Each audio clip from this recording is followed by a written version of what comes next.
Okay, let's zoom in here just a bit.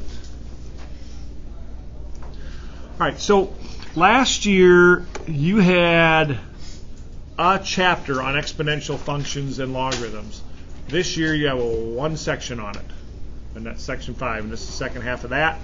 And likewise, as we move into tomorrow's section on chapter 6, last year you had 2 full chapters on trigonometry, and then you still had law of sines and law of cosines after this. This year you have one section. So we got a lot to talk about before we start talking about our test next week. That's probably going to be Wednesday. 6 is the last section. So we'll go through these.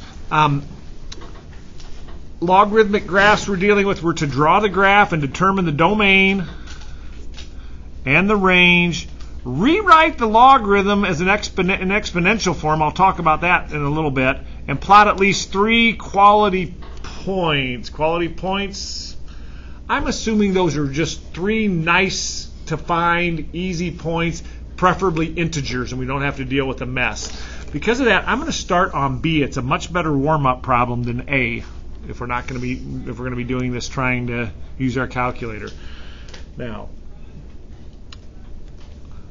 I've shown how to do this using a.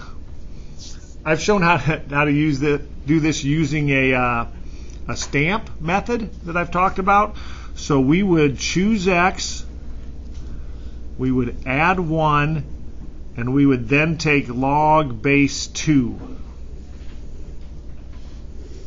Not a real big stamp. The deal here is I cannot just afford to choose values for x. Like if I choose 2, I want x to be 2.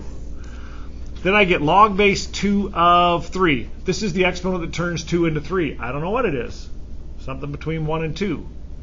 So I would rather choose values for x plus 1. And those values for x plus 1 should be powers of 2. Like 2 to the 0th is 1. 2 to the 1st is 2. 2 to the 2nd is 4. 2 to the 3rd is 8. Maybe get some negatives. 2 to the negative 1st is 1 on 2 to the 1st, or 1/2.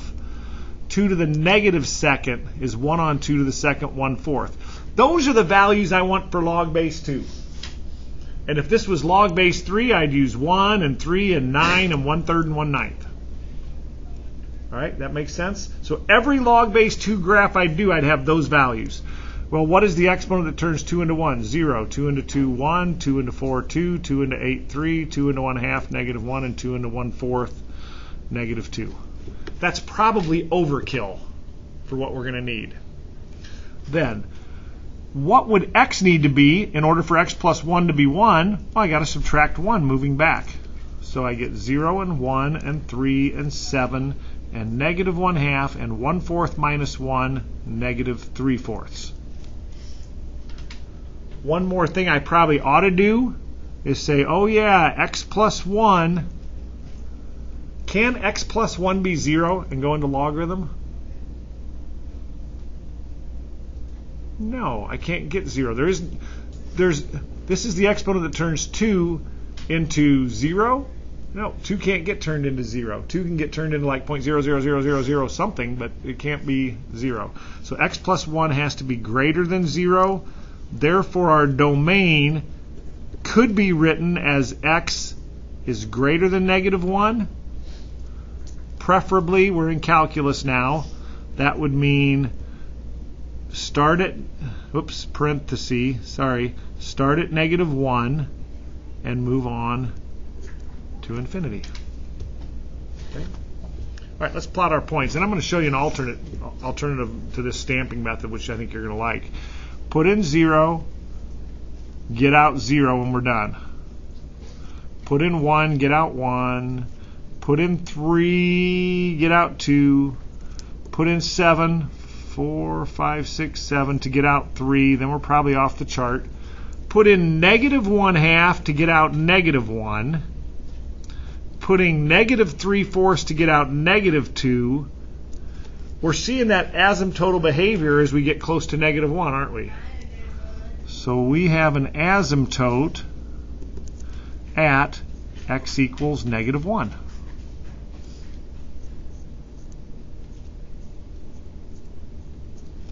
And with that, I think I have all the guidance I need. Probably more. Like I said, it's probably overkill. I probably don't need all of this.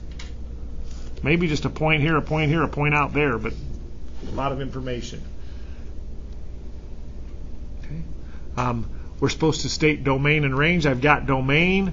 Our range here, well, the range appears like it's going to go down forever. It will go up forever if we go out far enough. So our range is all reals or negative infinity to infinity. And I think I have some quality points on here. All right, now an option. This is an option that I think Algebra 2 teachers, perhaps Honors Algebra 2 teachers, showed. I never talked about it last year. Mr. Hart's never talked about it last year because we wanted to force you into an environment where you learn to think logarithmically. I'll be honest. If I was going to graph, I would still use this method. But here's an option. We know that y equals log 2 of x plus 1. We know that this is the exponent that turns 2 into x plus 1, but this is y. So y is the exponent that turns 2 into x plus 1.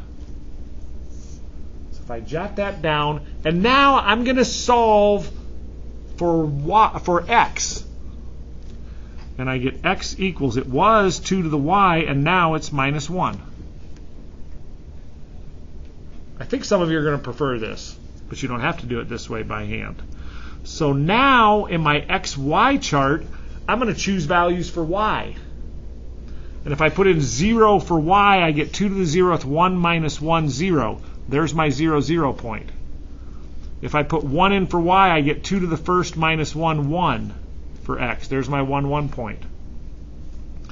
If I pick 2 for y, I get 4 minus 1, 3. There's my 3, 2 point. If I pick 3 for y, I get 8 minus 1, 7. There's 7, 3, etc. I'll go one more. If I put negative 1 in, I get 1/2 minus 1, negative 1/2. They're all there. You might prefer that. Now, understand, there's not a lot going on with this compared to what's going on here. And the worst part of this, not only is there a lot going on this, but we're dealing with log base e, ln. Okay. I'm going to just jot up here. E is about, for our purposes, this is probably close enough, 2.7. It's not. It's 2.718, on and on and on, just like pi. It's irrational. I'm going to handle this one the way, let me see hands. If you've done it stamping like this before, how many of you would prefer maybe to do it exponentially? Yeah, you want to stamp this, you can stamp it. But I'm going to do this one exponentially. And it's no bargain here. This is log base e. I want to get my log alone first. So I'm going to go y. First thing I have to do is add 4. Once I've added 4, I have to divide 2. It's already getting uglier than the bottom problem. And that is ln 3 minus x, which is just log base e. So this guy is the exponent that would turn e into 3 minus x. But this guy is that. So y plus 4 on 2, yikes, is the exponent that turns e into 3 minus x. Let's solve that for x. I'm going to add x to this side. I'm going to leave 3 on the right, and I'm going to subtract e to the y plus 4 on 2. See, this would be bad enough if this e was a 2. But it's definitely worse because it's an e. All right. I know that 3 minus x has to be at greater than 0. So I know that if I add x and read it backwards, I get x is less than 3. Doesn't that right now tell me that we have an asymptote at x equals 3, knowing what we know about logarithms? So x equals 3 is an asymptote. And that's some really useful guidance. And now we're supposed to come up with these things called quality points. I can only think of one exponent on e that's going to give me a nice quality easy point.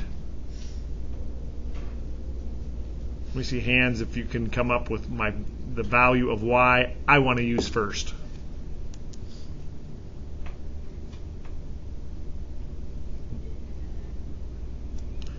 E to the first, 2.712. I don't know. E to the second, worse. E to the negative, no, e to the 0th would be wonderful. So I would choose y to be -4 first. Because if y is -4, I get e to the 0th. That's wonderful. Now I got 1.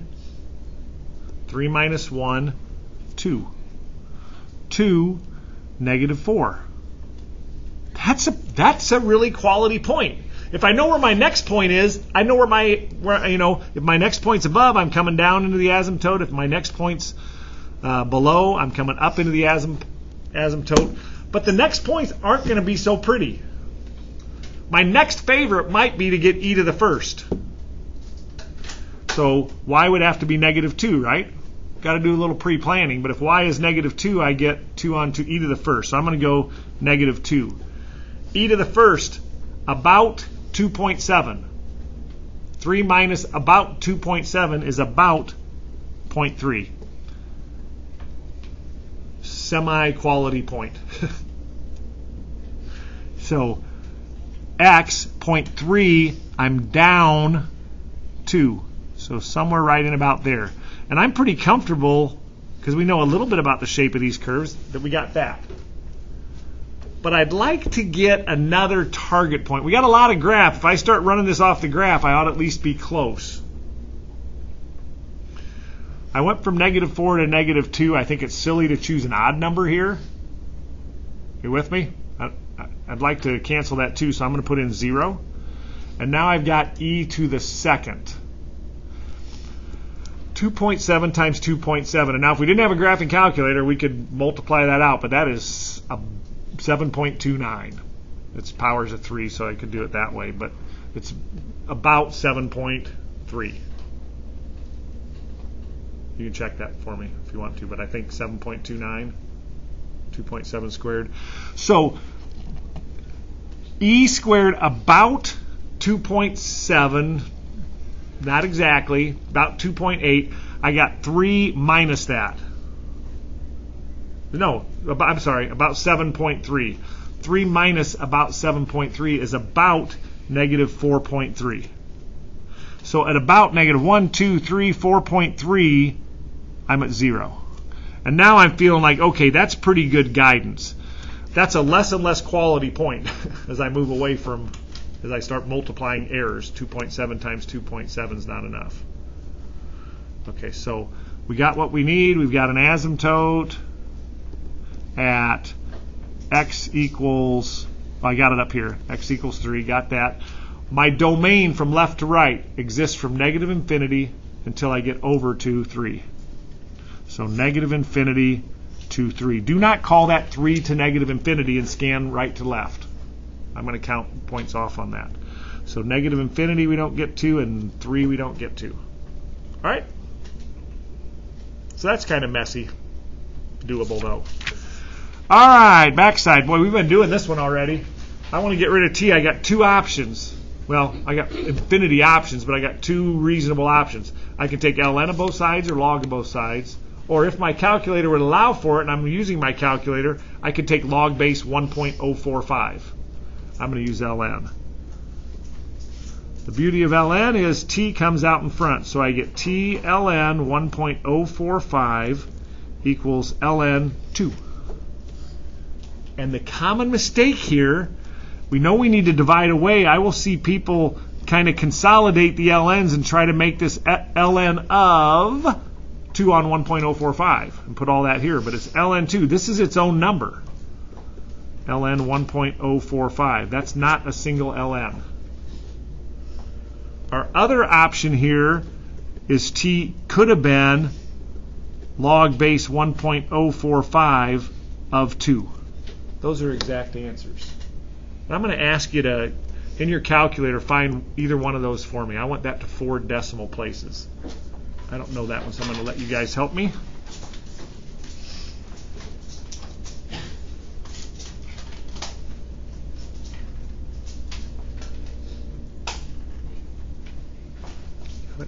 What do you have, Lauren?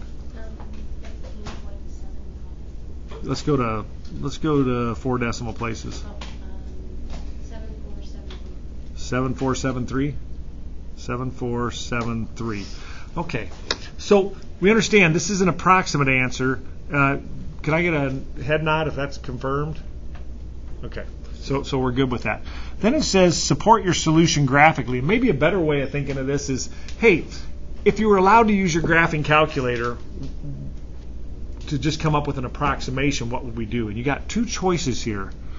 You could graph y1 as the left side, 1.045 to the t, but that'll be x, and then a second equation, y2 as 2. Thank you. y1 is 1.045x, and y2 is 2, and then find the x value that those curves intersect. Or what I always do, I bring everything to one side of the equation, and I treat it like 0. So I want to know when, make your y1 value here be 1.045x minus 2, and what we're really interested in is when that's equal to 0, when it has no height. Let's go ahead and graph this guy. Now, I'm going to do it this way. I'm going to, because I expect my x-intercept to be 15.7, I'm going to go x-min negative 10 to x-max 10, and then I'm going to zoom fit it. Okay?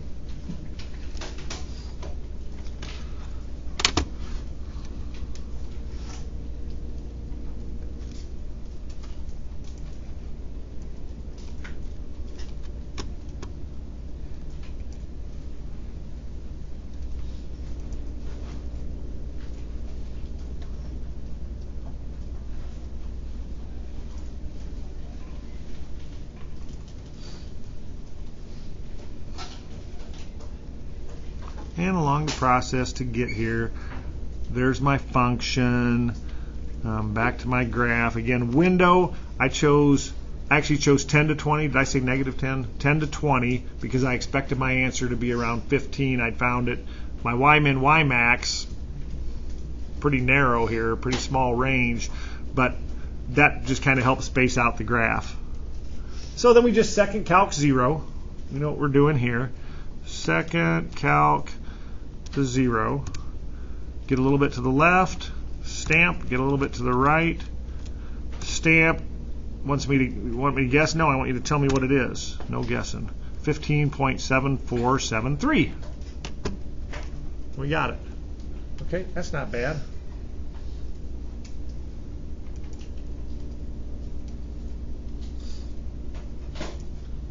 Any questions there?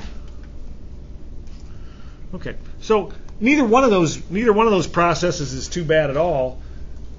But when we look at the next problem, we're going to see that in every life a little rain must fall, because this one gets ugly. A thought might be to take ln. Seems pretty reasonable thought. The problem is I get ln of e to the x plus e to the negative x equals ln of 3. I can deal with that, but I can't distribute ln over addition. It'd be wonderful if I could, but if I could distribute ln to here and here, I'd get x plus negative x, 0, equals ln 3. I know I made a mistake there, right? Now, let's go ahead graphing. Go ahead on your graphing calculator and let's graph this guy. We're going to go y equals e to the x plus e to the negative x. Let's subtract 3. And let's find where that hits the y-intercept. I think you can zoom standard and get this. First one that has it, let me see a hand. If you're watching this on video, you can be doing the same thing on your TI right now.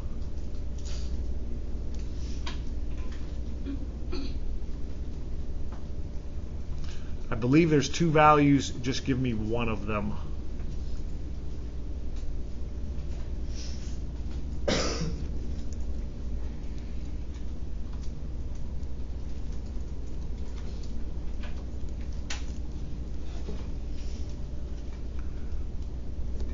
Do you agree with 0.9624?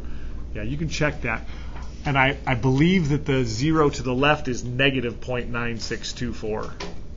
So you can go through and check that. Well, that's great. I mean, that's wonderful if we're asked for the approximate value. What if we're asked for the exact value?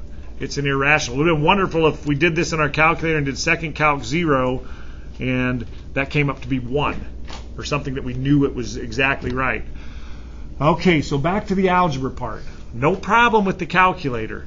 Maybe the most offensive part about this to me is this e to the negative x. When I tried this, this is what I came to.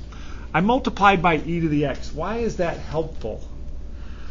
What is e to the x times e to the negative x? Well, e to the negative x is 1 on e to the x. So I get e to the x times 1 on e to the x. This turns into a 1, and that's better. But e to the x times e to the x, I asked this last hour, and some people struggled with it.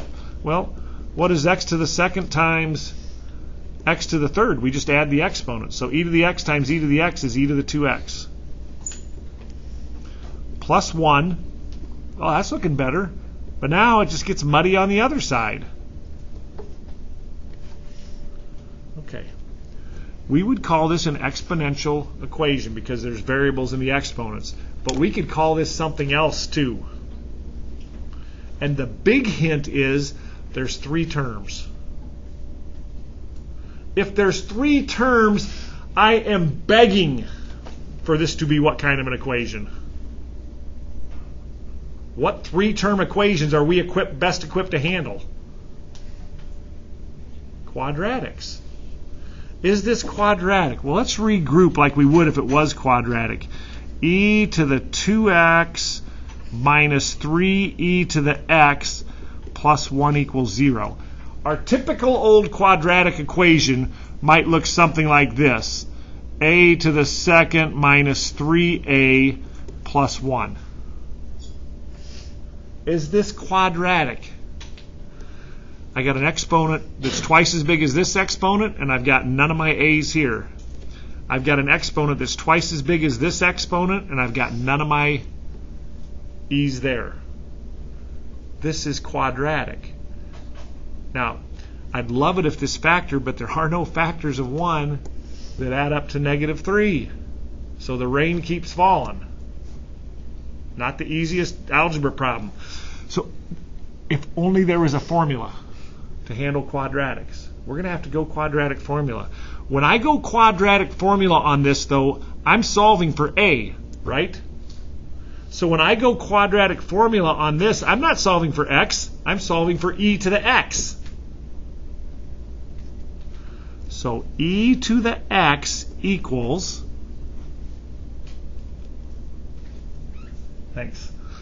E to the x equals the opposite of b plus or minus square root of b squared 9 minus 4 times a1 times c1 all on 2a. Or e to the x equals 3 plus or minus. Well, I like the plus or minus because there were 2 solutions to this. Square root of 5 on 2. I would like in your calculator, oh, we're not there yet. Still got to solve for x, don't we? Solve for x, what do I need to do? ln. So this becomes just plain old x equals ln of this. So on your calculators, I would like you to find ln of, like this, 3 plus root 5, close that parenthesis, and divide by 2.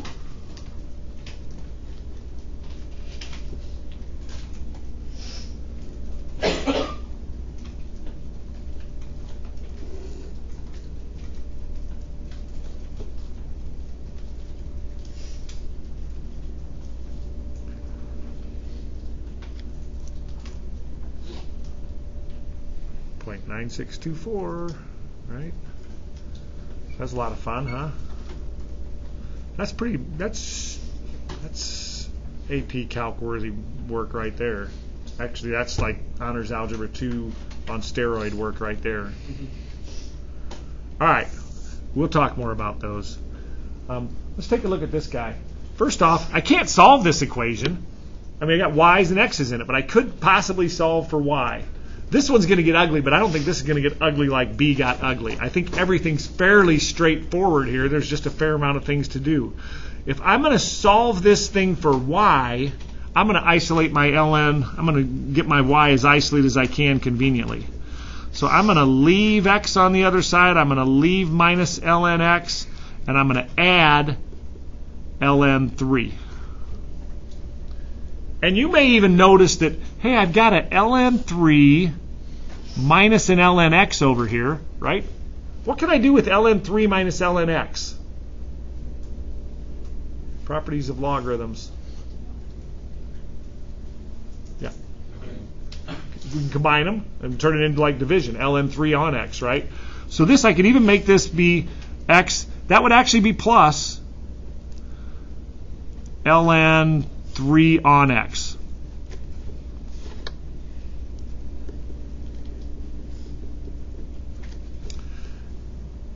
Now, if this was ln x, I could combine them again, and I'd get ln of a mess equals ln of a mess, and I could drop the ln's and then just subtract 1. But it's not. I can't drop the ln's, and I can't smash this together. What's going to cancel ln?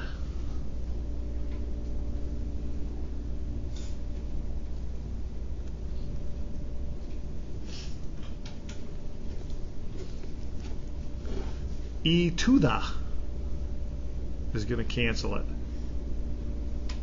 ln and e to the, they're inverse functions. In other words, this up here, this is the exponent right here that would turn e into y plus 1. So you're telling me the exponent that would turn e into y plus 1 is an exponent on e. Oh, it turned it into y plus 1. This side is a mess. But I don't care if that side's a mess. I just want to solve for y. Why might I want to solve for y? Because about 80% of the answers are in the graph, and now I can graph it. As horrible as it is, now I could graph this. Okay, I believe you should be probably done with 5 tomorrow. You better have 4 done and be prepared for quiz on that. And then I am gonna introduce chapter 6.